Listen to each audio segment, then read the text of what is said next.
Bismillahirrahmanirrahim. Assalamu alaikum students. I hope you all will be fine and safe.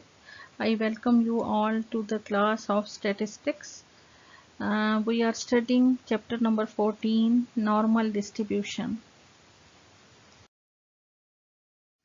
Today we are going to discuss a new topic, normal approximation to the binomial distribution.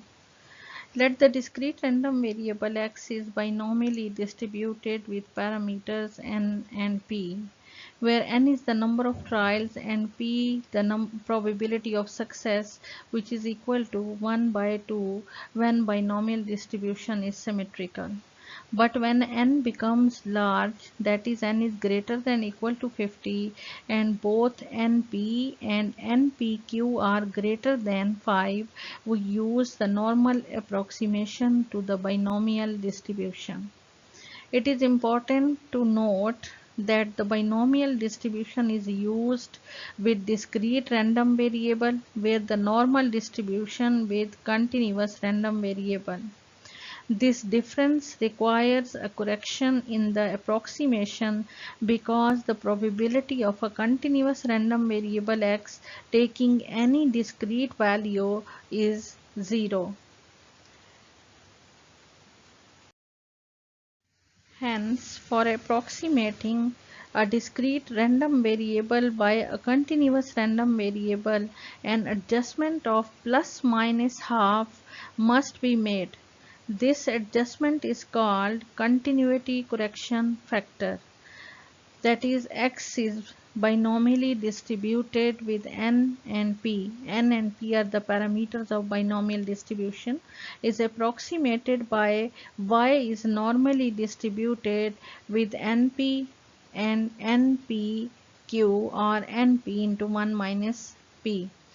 NP is the mean and NPQ is the standard variance. NPQ is the variance of binomial distribution, provided that n is greater than or equal to 50 and NP is greater than 5 and NPQ is also greater than 5. Then it is transformed. Y variable is transformed into Z variable, standardized normal variable, and it is equal to y minus np. Mu is equal to np and sigma is equal to under root npq. Before evaluating a specific example, it is essential to understand how the 1 minus 2, which is equal to 0.5, continuity correction is applied. X is the random variable binomially distributed with parameters np. अब इसमें देखें, आपको जो graphically जो values आपको यहाँ पे दिखाई दे रही हैं, उसमें होल वैल्यूज़ हैं, जैसे 10 है, 11 है, 12 है, 13, 14, 15, यानी होल नंबर ऑफ़ वैल्यूज़ हैं. इसमें आपके पास कोई पॉइंट्स में या रेंज में कोई वैल्यू नहीं है.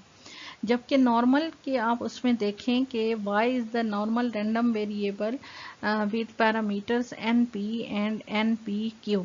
ठीक है, np is the mean, mu, and npq is the variance sigma square.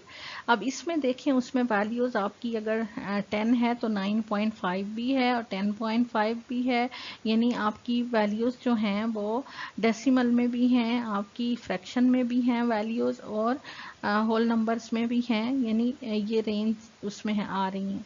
तो इससे हमें पता चल रहा है कि binomial distribution is the discrete probability distribution and normal distribution is the continuous probability distribution.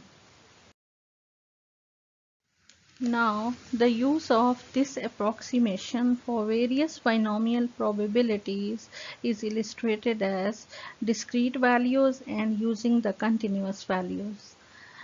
If we have x is equal to 15, तो जब इसको कंटिन्यूअस में हम करेंगे, चेंज करने जाएंगे, तो क्या करेंगे कि हम 15 में 0.5 जो है लोअर लिमिट में माइनस कर देंगे, तो लोअर लिमिट आ जाएगी, एक दफ़ा उसमें 0.5 जो है या हाफ जो है वो माइनस करेंगे, और अगर हाफ उसमें ऐड करेंगे तो हमारे पास अपर लिमिट आ जाएगी 15.5।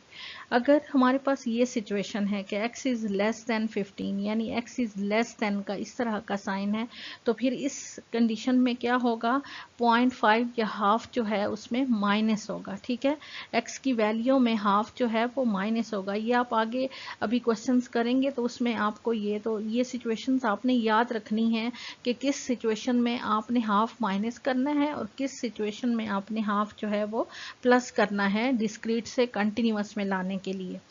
ठीक है, नेक्स्ट अगर ये कंडीशन हो if x is less than equal to 15, तो आपकी जो क्या होगा कि आपका x की वैल्यू में हाफ जो है वो प्लस होगा। अगर आपके पास ये सिचुएशन है x इज ग्रेटर देन 15, तो फिर इसमें x की जो वैल्यू होगी उसमें हाफ प्लस होगा। ठीक है, अगर आपके पास ये सिचुएशन है x is greater than equal to 15, तो आपकी x की वैल्यू में हाफ माइनस होगा। अगर आपके पास ये कंडीशन है x लाइज बिटवीन 12 एंड 15 और उसमें इक्वालिटी का कोई साइन नहीं है, तो फिर आप लोअर लिमिट में ऐड करेंगे 0.5 और अपर लिमिट में 0.5 माइनस करेंगे। ठीक है, x की। इसी तरह से अगर आपके पास ये सिचुएशन है कि x लाइज बिटवीन 12 एंड 15 और फर्स्ट वाले में देखें इक्वालिटी का साइन भी है कि 12 इज इंक्लूसिव। ठीक है, तो इसमें आपका क्या होगा कि लोअर लिमिट में 0.5 या हाफ जो है वो माइनस होगा और अपर लिमिट में भी माइनस होगा हाफ या 0.5 जो है। ठीक है, अगर आपके पास ये सिचुएशन है कि x लाइज बिटवीन 12 एंड 15, ठीक है, और जो सेकंड वाला है उसमें इक्वालिटी का साइन है यानी 15 इंक्लूसिव। ठीक है, तो इसमें इस कंडीशन में क्या होगा कि लोअर लिमिट में आप ऐड करेंगे 0.5 और अपर लिमिट में भी ऐड करेंगे आप 0.5। अगर आपके पास ये सिचुएशन है कि x lies between 12 and 15 and both inclusive 12 and 15, देखें दोनों के साथ इक्वालिटी का साइन है, तो फिर आप क्या करेंगे, लोअर लिमिट में हाफ माइनस करेंगे और अपर लिमिट में हाफ प्लस करेंगे। Now importance of the normal distribution. If we sit in the lounge of busy railway station, busy bus stop or a busy airport and watch people going about their business, one of the paramount feature we shall examine is the variation in heights of these people. Some will be quite short, some are very tall, but most of them are of medium, normal heights.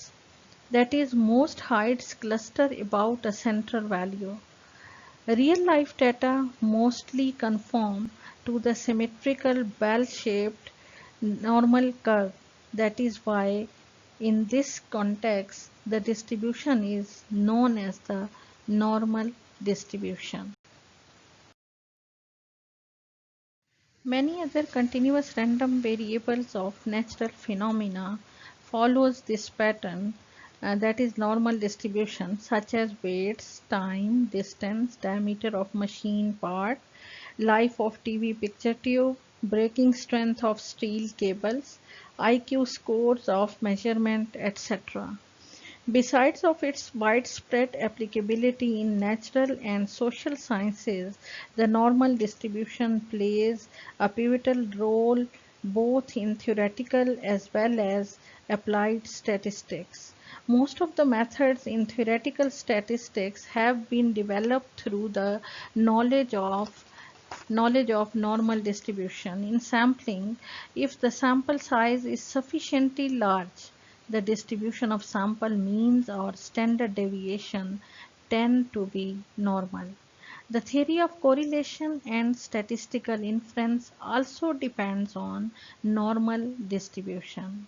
The normal distribution serves as a standard for other distribution for comparison.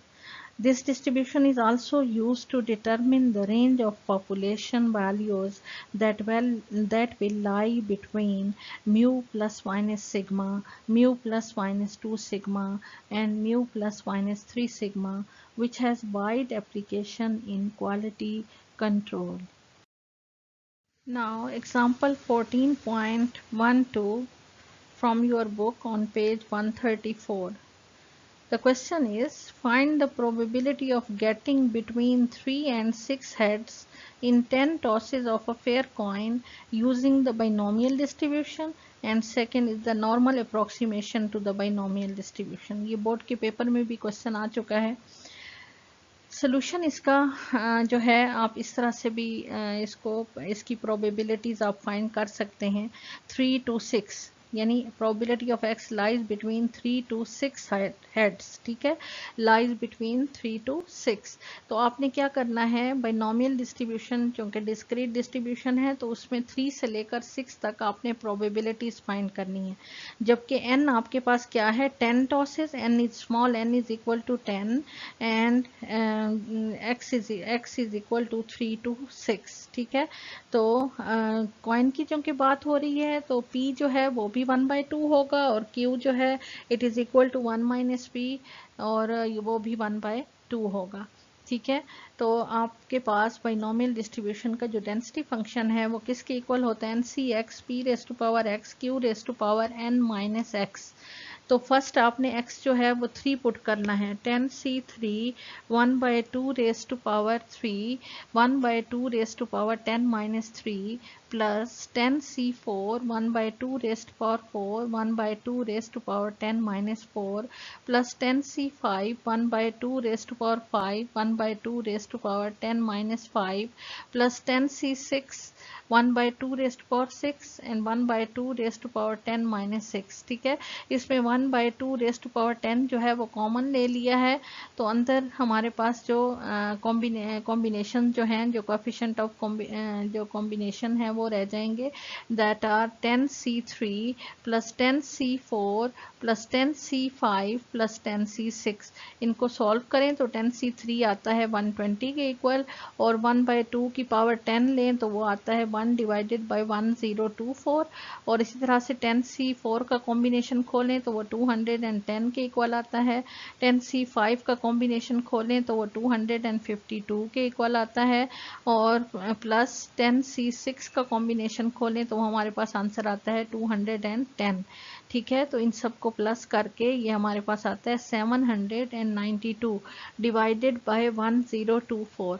जब divide करेंगे तो ये probability हमारे पास आ जाएगी between 3 and 6 heads 0.7734. Second इसमें है the normal approximation to the binomial distribution. In a binomial distribution, we know that mu is equal to NP. mu क्या है, मीन है और किसके इक्वल होता है बाइनोमियल डिस्ट्रीब्यूशन में, ये NP के इक्वल होता है. यहाँ पे n आपके पास 10 है और p आपके पास 1/2 है तो mu आ जाएगा 5. ठीक है, और सिग्मा किसके इक्वल होता है, अंडर रूट NPQ के इक्वल होता है.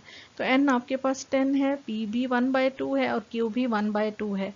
तो इसको सॉल्व करेंगे तो 2.5 ये आता है आपके पास 2.5 और इसका अंडर रूट जब लेंगे तो हमारे पास सिग्मा आ जाएगा 1.58. अब हम इसको अगर z में नॉर्मल वेरिएट में ट्रांसफॉर्म करते हैं तो हमारे पास म्यू भी मौजूद है और सिग्मा भी हमने फाइंड कर लिया है. ठीक है, तो अब हमने क्या करना है कि 3x lies between 3 and 6 lies between 3 and 6. अब ये इक्वालिटी वाला सीन इसमें है तो क्या करेंगे कि लोअर लिमिट में हम माइनस करेंगे 0.5 या हाफ जो है और अपर लिमिट में हम इसको प्लस करेंगे हाफ को या 0.5 को. ठीक है, तो ये हमारे पास वैल्यूज आ जाएंगी x की. लोअर उसके लिए z1 के लिए हमारे पास x की वैल्यू लोअर लिमिट क्या आ जाएगी 2.5 और अपर लिमिट हमारे पास आ जाएगी 6.5. ठीक है, अब हमने z1 फाइंड करना, x1 को z1 में ट्रांसफॉर्म करेंगे और x2 को z2 में, जैसे कि हम पीछे नॉर्मल डिस्ट्रीब्यूशन में करते आए हैं. ठीक है ना. अब हमने क्या करना है कि Z1 जो है वो हमें पता है किसके इक्वल है, x1 minus mu over sigma. x1 हमारे पास यहाँ पे क्या आया है 2.5, माइनस म्यू की वैल्यू क्या आई है 5, और सिग्मा क्या है 1.58। ठीक है, 2.5 माइनस 5 डिवाइडेड बाय 1.58, तो ये हमारे पास आंसर आ जाएगा -1.58। ठीक है, अब हमने x2 को Z2 में ट्रांसफॉर्म करना है, तो Z2 is equal to x2 minus mu over sigma. तो x2 की वैल्यू हमने कैसे ली है कि x में हमने x की जो वैल्यू हमें गिवन थी 6, उसमें हमने हाफ को प्लस कर दिया है, तो हमारे पास आ गई x2 की वैल्यू 6.5 माइनस म्यू हमारे पास जो कैलकुलेट हुआ है वो 5 है और सिग्मा है 1.58, तो हमारे पास Z2 की वैल्यू आ गई 0.95। अब हमने x1 और x2 को z1 और z2 में हमने ट्रांसफॉर्म कर दिया, तो we can write it as probability of z lies between -1.58 to 0.95। ठीक है, और ये देखें ये 2 पॉइंट्स हैं, और जब दोनों तरफ प्रोबेबिलिटी लाई कर रही होती है तो हम क्या करते हैं, उसको प्लस कर देते हैं। ठीक है, तो इसको हम लिख सकते हैं कि probability of z lies between -1.58 to 0 plus probability of z lies between 0 to 0.95। ठीक है, अब हम 1.5 को साइन को इग्नोर करेंगे, उसी तरह जैसे पीछे आप क्वेश्चन करते आ रहे हैं। ठीक है, 1.5 को 8 के कॉलम में देखा तो हमारे पास वैल्यू आ गई 0.4429 प्लस 0.9 को 5 के कॉलम में हमने देखा तो हमारे पास वैल्यू आ गई 0.3289। इन दोनों को प्लस करेंगे तो हमारे पास आंसर आ रहा है 0.7718। नेक्स्ट एग्जांपल है, और इसमें आप देखें इस क्वेश्चन में कि हमारे पास जो नॉर्मल अप्रोक्सीमेशन जो है वो भी, उसका आंसर भी देखें ना क्लोज है, बहुत क्लोज है। जो हमने बाइनोमियल से प्रोबेबिलिटीज फाइंड की हैं उससे दोनों के आंसर जो हैं वो क्लोज हैं। ठीक है, ये हम ये चीज़ आप देखें। नेक्स्ट जो एग्जांपल है वो है 14.13। ठीक है, इसी पेज पे ही है 134 पे, और क्वेश्चन क्या है, question is find the probability that 500 tosses of a fair coin will result in, number 1 है between 240 and 260 heads inclusive, number 2 less than 240 heads, number 3 240 और less heads, number 4 exactly 255 heads, number 5 more than 240 heads, और number 6 है 240 और more heads. ठीक है, ये हमने probabilities find करनी है। सबसे पहले तो हम डेटा लिखेंगे, स्मॉल n हमारे पास क्या है 500 टॉसेस बताया हुआ है। ठीक है, कॉइन की बात हो रही है तो p भी इसमें 1/2 होगा, और q जो है वो 1 माइनस p के इक्वल है, q भी 1/2 होगा। ठीक है, अब म्यू किसके इक्वल होता है बाइनोमियल डिस्ट्रीब्यूशन में, n p के इक्वल होता है। n हमारे पास 500 है और p हमारे पास 1/2 है, तो म्यू हमारे पास आ गया 250, क्योंकि हम x को जब z में ट्रांसफॉर्म करेंगे तो हमें म्यू और सिग्मा की ज़रूरत पड़ती है। ठीक है, अब सिग्मा हमें पता है किसके इक्वल है, √NP/Q के, तो n की वैल्यू 500 है, p 1/2 है और q भी 1/2 है, तो हमारे पास सिग्मा की वैल्यू आ जाएगी 11.18। ठीक है, फर्स्ट हमने जो प्रोबेबिलिटी फाइंड करनी है वो है probability of x lies between 240 and 260। Inclusive का मतलब है कि दोनों के नीचे इक्वालिटी का साइन है। ठीक है, कि 240 भी उसमें शामिल है लिमिट, इसका ये मतलब है 260 भी शामिल है उसके अंदर। ठीक है, अब x1 हमारे पास यहाँ पे 240 है और x2 हमारे पास क्या है 260 है, तो x1 को हम z1 में ट्रांसफॉर्म करेंगे और x2 को z2 में। ठीक है, अब इसमें देखें इस सिचुएशन में पीछे मैंने आपको बताया हुआ है कि ऐसी सिचुएशन होगी कि x लाइज बिटवीन और बोथ इंक्लूसिव, दोनों के साथ इक्वालिटी का साइन होगा, तो हम क्या करेंगे कि लोअर लिमिट में हाफ माइनस करेंगे और अपर लिमिट में हाफ प्लस करेंगे, ठीक है। तो x1 में हम हाफ माइनस करेंगे तो हमारे पास ये वैल्यू आ जाएगी 239.5 माइनस म्यू आया 250 और सिग्मा हमारे पास कैलकुलेट हुआ 11.18। तो हमारे पास z1 की वैल्यू आ जाएगी -0.94। इसी तरह से हम z2 कैलकुलेट करेंगे जो कि इक्वल है x2 और इस अपर लिमिट में क्या होगा, हाफ प्लस होगा, ठीक है। x2 plus half minus mu over sigma और ये हो जाएगा 260 है वैल्यू, तो 260 प्लस हाफ क्या हो जाएगा 260.5 माइनस 250 डिवाइडेड बाय 250 क्या है आपके पास म्यू मीन आया है और सिग्मा है आपके पास 11.18 जो कि ऊपर हमने कैलकुलेट किया, ठीक है। तो Z2 की वैल्यू आ गई 0.94, ठीक है, 0.94। अब x जो है वो x1 जो है वो क्या है -0.94 और z1 जो है और z2 जो है हमारे पास 0.94 आ गया, यानी x1 को हमने z1 में ट्रांसफॉर्म कर दिया और x2 को z2 में।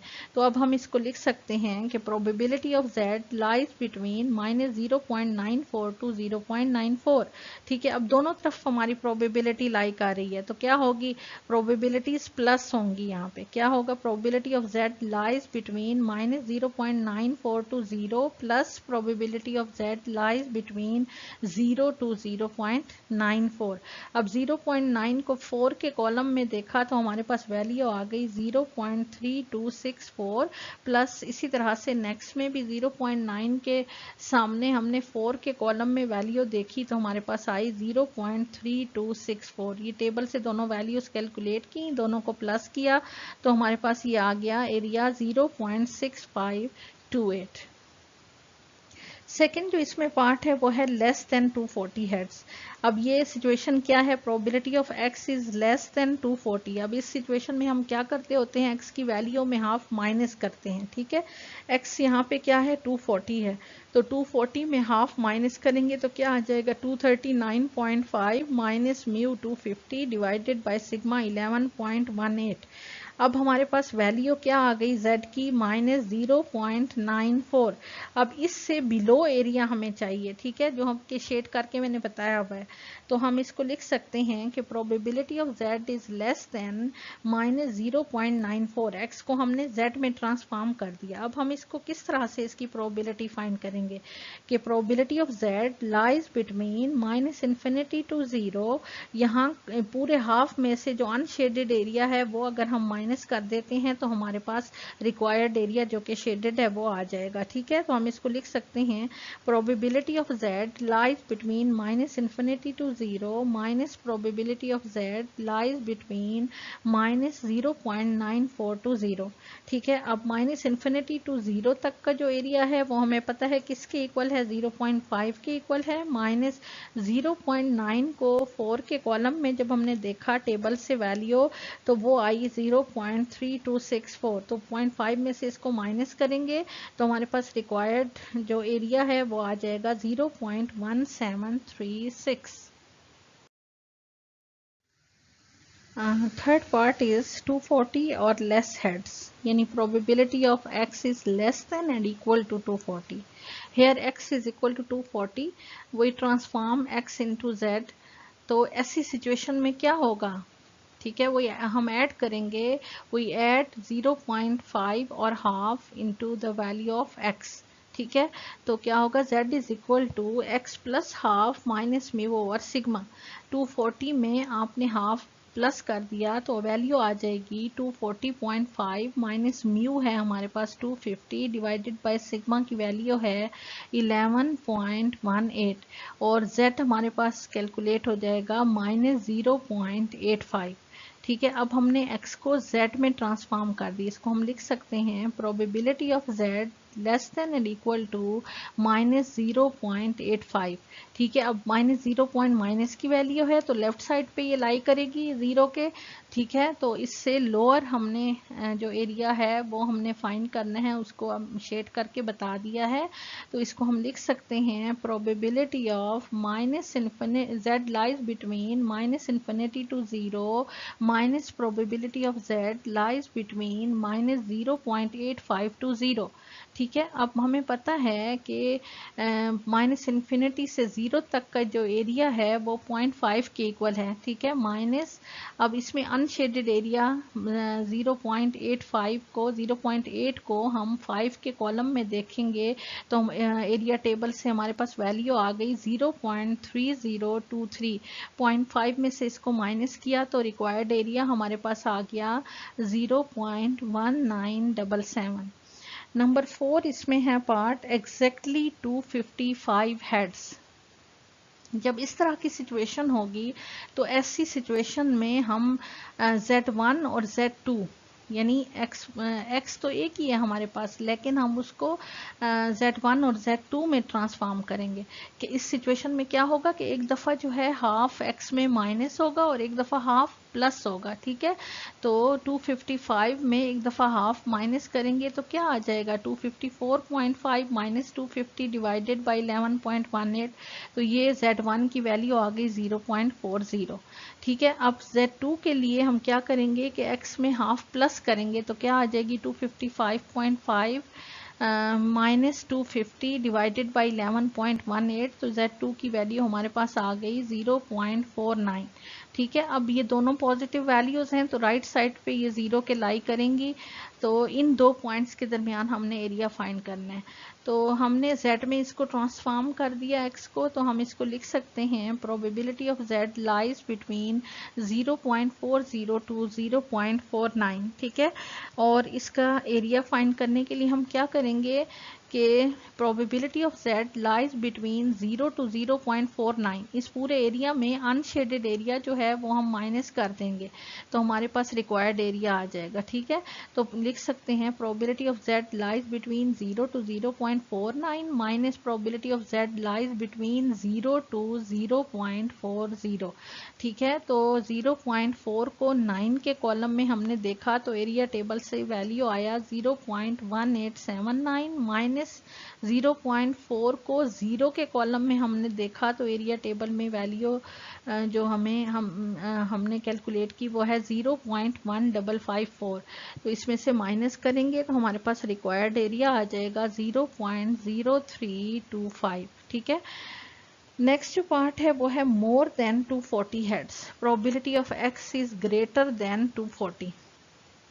तो ऐसी सिचुएशन में क्या होगा, x में हाफ जो है वो प्लस होगा। जब हम x को z में ट्रांसफॉर्म करेंगे तो x में हाफ क्या होगा, प्लस होगा, माइनस म्यू ओवर सिग्मा। ठीक है, तो 240 प्लस हाफ क्या हो जाएगा 240.5 minus mu 250 divided by sigma 11.18, तो z की वैल्यू हमारे पास आ जाएगी माइनस 0.85।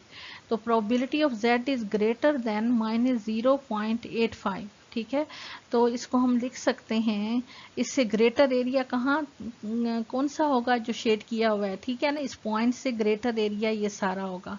तो इसको हम लिख सकते हैं कि probability of z lies between minus क्या है, माइनस इन्फिनिटी टू 0। ठीक है, minus infinity to 0 plus probability of z lies between 0 इसमें 0.85। ठीक है, 0.85 प्लस होगा, यहाँ पे ये सारा एरिया प्लस होगा। इसमें probability of minus infinity to 0 minus probability of z lies between plus probability of z lies between 0.85 to 0। ठीक है, अब इसमें ये वाला एरिया जो है वो प्लस होगा। हमें पता है ये माइनस इन्फिनिटी से 0 तक का जो एरिया है वो क्या है, थोड़ी सी इसमें गलती है बेटा, थोड़ा सा आप देखिएगा। हम इसको लिख सकते हैं कि probability of z lies between minus 0.85 to 0 plus probability of z lies between 0 to plus infinity। थोड़ी सी इसमें गलती है। ठीक है, तो 0 टू प्लस इन्फिनिटी यानी इस एरिया से माइनस 0.85 से 0 तक का एरिया प्लस 0 से इन्फिनिटी तक का एरिया।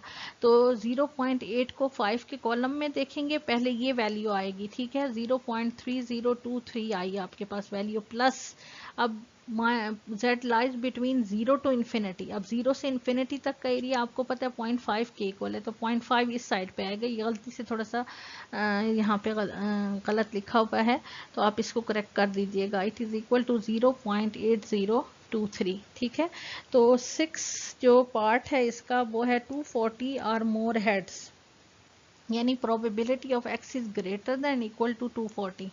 ऐसी सिचुएशन में हम क्या करते हैं कि x की वैल्यू में हाफ जो है वो माइनस करते हैं। जब x को z में ट्रांसफॉर्म करते हैं तो z is equal to x minus half minus mu over sigma. x क्या है 240 है, उसमें हाफ माइनस करेंगे तो 239.5 माइनस 250 डिवाइडेड बाई 11.18, तो ये z की वैल्यू आ जाएगी minus 0.94। Probability of z is greater than and equal to minus 0.94। इसको अब हम ऐसे लिख सकते हैं, और नेगेटिव वैल्यू है तो लेफ्ट साइड पे ये लाई करेगी। और देखें बिल्कुल जो पीछे आपने क्वेश्चन में सिचुएशन देखी पिछले पार्ट में, उसी तरह से है कि minus 0.9420 plus probability of z lies between 0 to infinity. ये पिछले पार्ट में भी आपने इस तरह से लिखना है।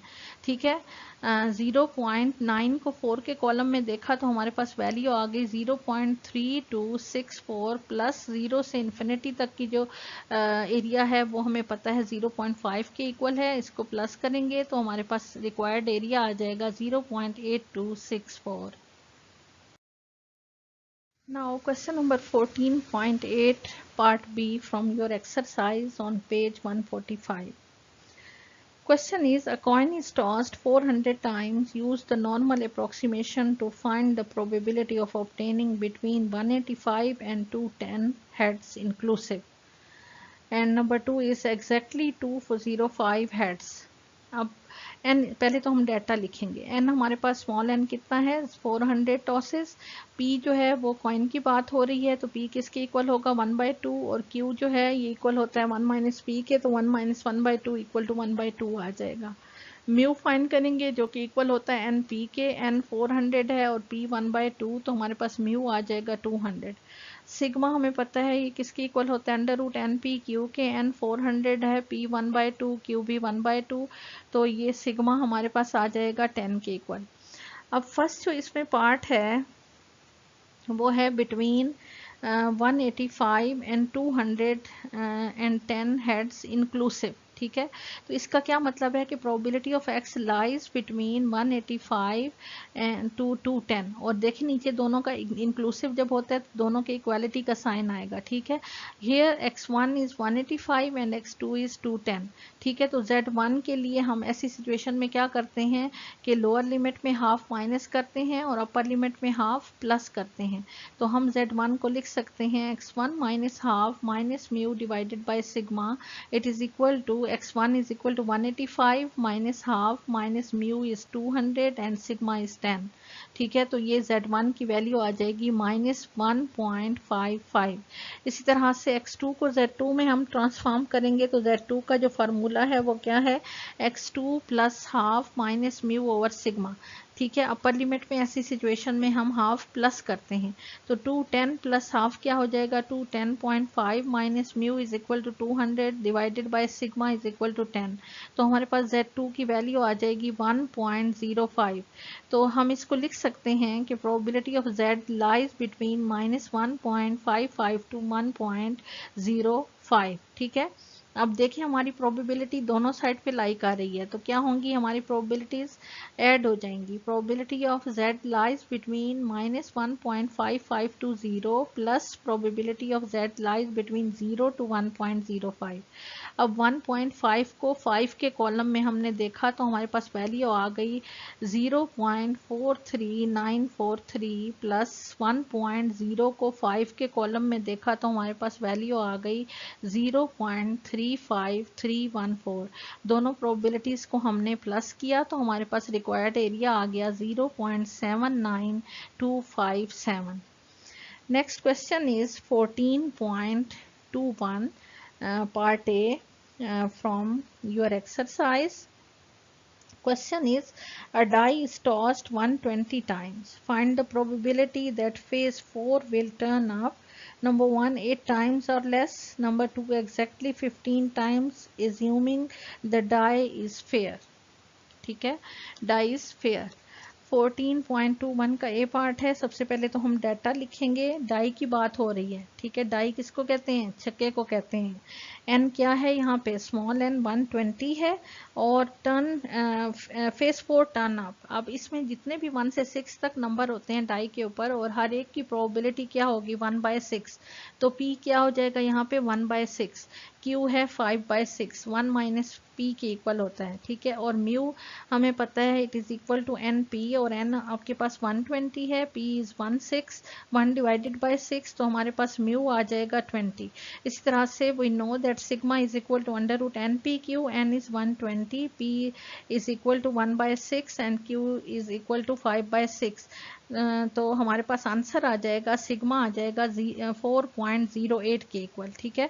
अब हमने फर्स्ट इसमें पार्ट फाइंड करना है 18 टाइम्स और लेस. 18 टाइम्स और लेस का क्या मतलब है? Probability of x is less than and equal to 18, ठीक है. ऐसी सिचुएशन में क्या होता है? एक्स में हाफ जो है वो प्लस करते हैं, तो एक्स को जेड में जब ट्रांसफॉर्म करेंगे तो ये इक्वल हो जाएगा x plus half minus mu over sigma. 18 plus half क्या हो जाएगा? 18.5 माइनस 20 डिवाइडेड बाय सिग्मा है 4.08. तो जेड की वैल्यू आ जाएगी -0.37, ठीक है. अब हम इसको लिख सकते हैं probability of z is less than equal to -0.37. अब चूंकि माइनस में वैल्यू है तो जीरो के लेफ्ट साइड पे ये लाई करेगी, और इससे लेस एरिया हमने फाइंड करना है. तो इसको हम लिख सकते हैं probability of z lies between -∞ to 0 minus probability of z lies between -0.37 to 0, ठीक है. अब हमें पता है कि -∞ से 0 तक का एरिया 0.5 के इक्वल होता है. -0.3 को हम 7 के कॉलम में देखेंगे तो हमारे पास वैल्यू आ जाएगी 0.1443, ठीक है. 0.5 में से इसको माइनस करेंगे तो हमारे पास वैल्यू आ जाएगी, रिक्वायर्ड एरिया आ जाएगा 0.3557. सेकेंड इसमें है एग्जैक्टली 15 टाइम्स. क्या मतलब? Probability of x is equal to 15. तो ऐसी सिचुएशन में क्या करते होते थे कि हम जो है x1 में हाफ माइनस करते हैं और x2 में हाफ प्लस करते हैं. x1 को x1 में हाफ माइनस करेंगे. x क्या है? हमारे पास 15 है, यानी एक दफ़ा इसमें हाफ माइनस करेंगे 15 में, और एक दफ़ा x जो है वो उसमें जो है प्लस करेंगे, ठीक है. 15 माइनस हाफ क्या हो जाएगा? 14.5 माइनस म्यू है 20 और सिग्मा है 4.08. और दूसरी दफ़ा जब Z2 में क्या होगा? x2 plus half minus mu over sigma, तो ये हो जाएगा 15 plus half 15.5 minus 20 divided by 4.08. तो ये हमारे पास Z2 आ जाएगा -1.10, ठीक है. सॉरी, प्लस में वैल्यू है, माइनस नहीं है, गलती से यहाँ पे ये निशान लग गया है.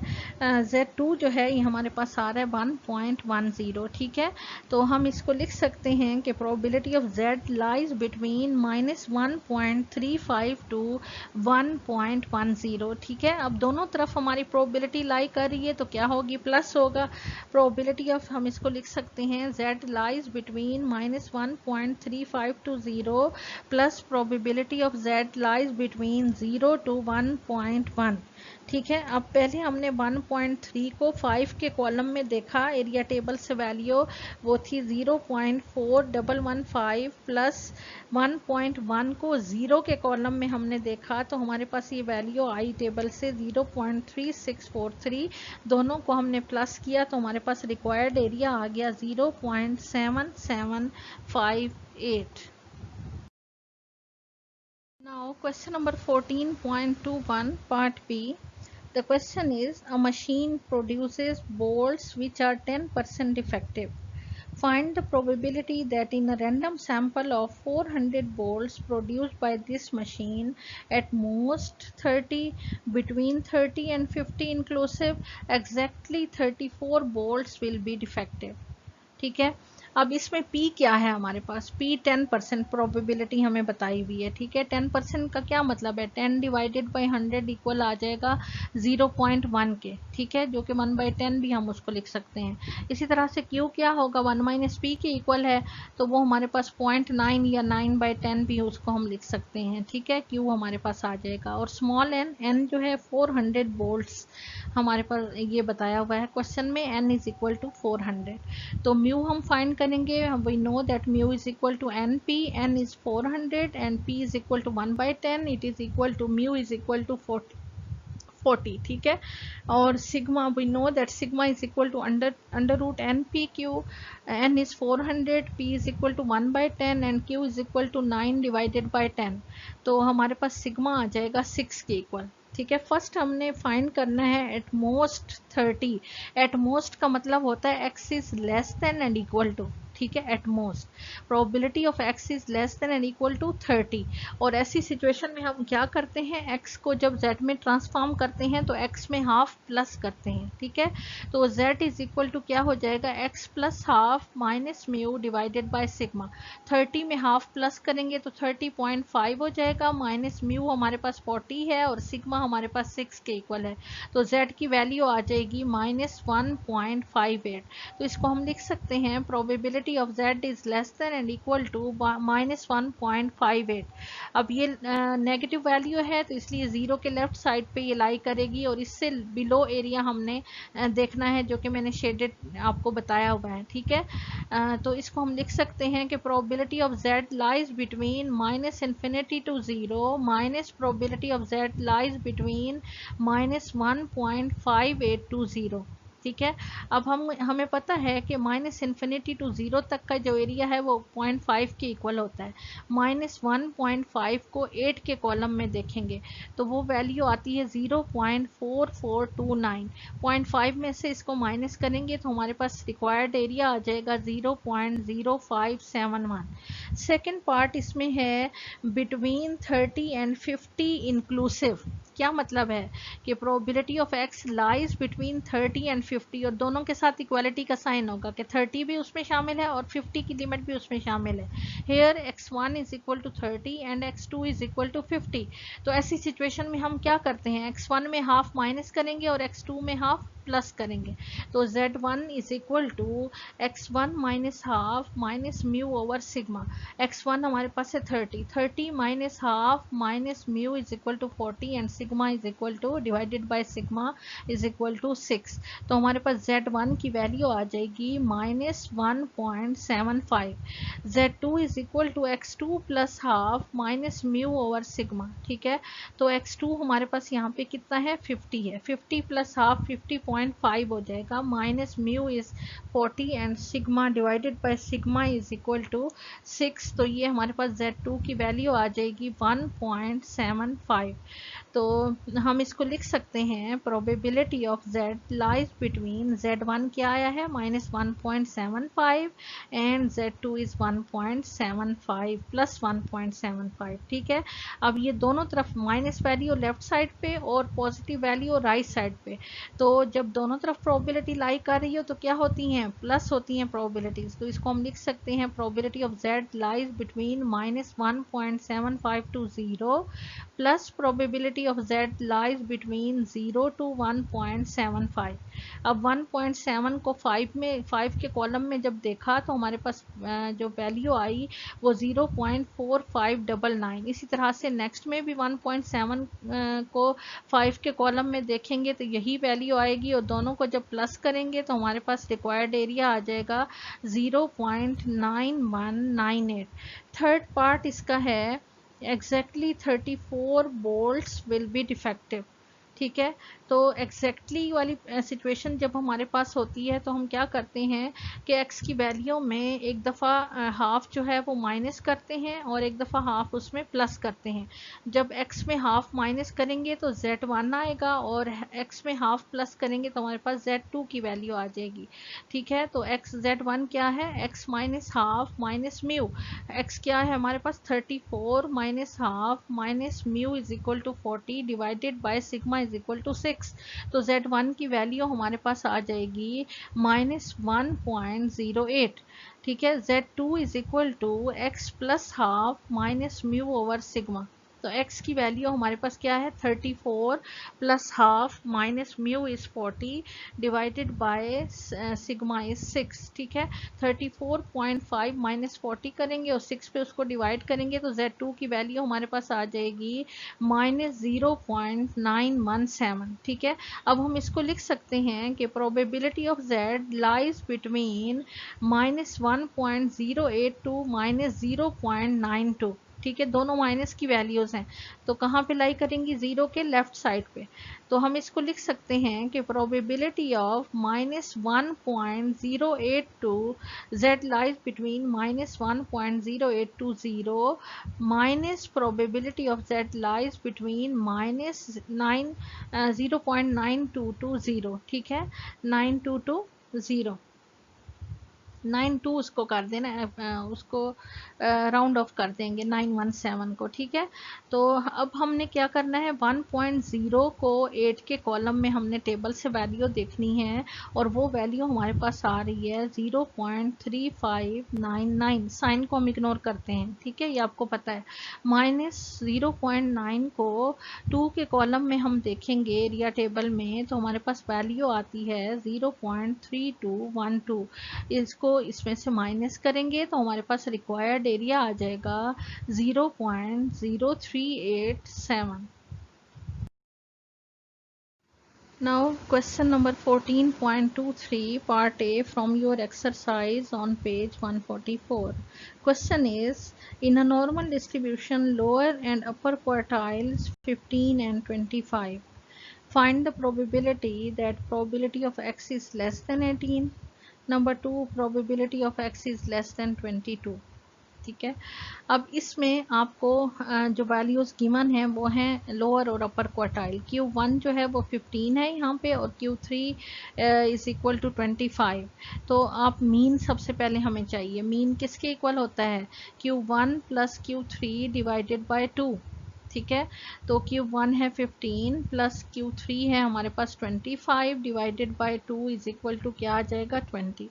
अब हमें नॉर्मल डिस्ट्रीब्यूशन की प्रॉपर्टी पता है, किसी एक में हम पुट कर देंगे। Q3 वाले में भी कर सकते हैं, Q1 वाले में भी कर सकते हैं। तो Q1 वाले में मैंने पुट की है ये वैल्यू म्यू की, Q1 is equal to mu minus 0.6745 of sigma। ठीक है, putting the value of mu in this equation.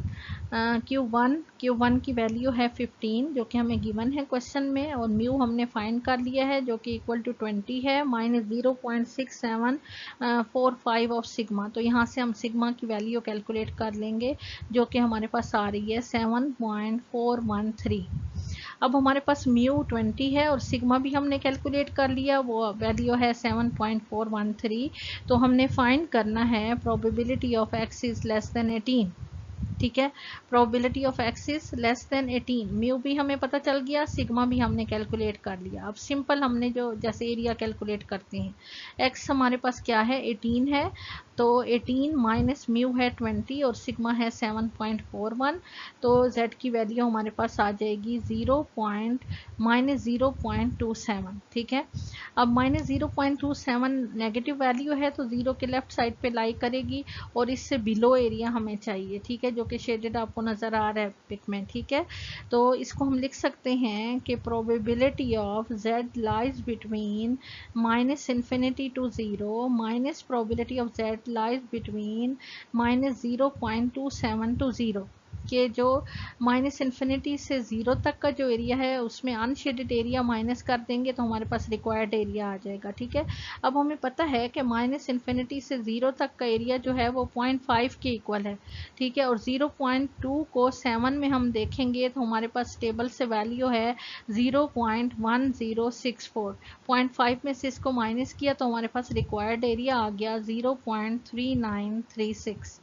अब हमने नेक्स्ट पार्ट फाइंड करना है वो है probability of x is less then 22। Here x is equal to 22. We transform x into z, then z is equal to x minus mu over sigma. X is 22 minus mu is 20 and sigma is equal to 7.41. Then we calculate the value of z as 0.27. ठीक है. Now it can be written as probability of z is less than 0.27. ठीक है. और 0.27 is the positive value.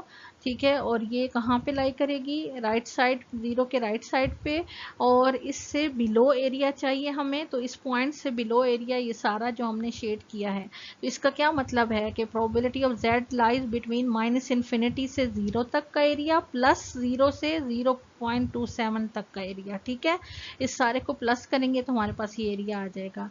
तो हम इसको किस तरह से लिखेंगे, probability of z lies between minus infinity to 0 plus probability of z lies between 0 to 0.27. ठीक है. माइनस इन्फिनिटी से 0 तक का एरिया आपको पता है हमारे पास किसके इक्वल होता है, 0.5 के इक्वल, प्लस और 0.2 को 7 में जब देखेंगे तो हमारे पास वैल्यू आ जाती है 0.1064. ठीक है. इसको 0.5 में प्लस करेंगे तो हमारे पास रिक्वायर्ड एरिया आ जाएगा 0.6064. Students, this is your today's home task, question number 14.20 and question number 14.22 part A and B from your exercise. In questions को सॉल्व करें और अपने सब्जेक्ट ग्रुप में सेंड करें.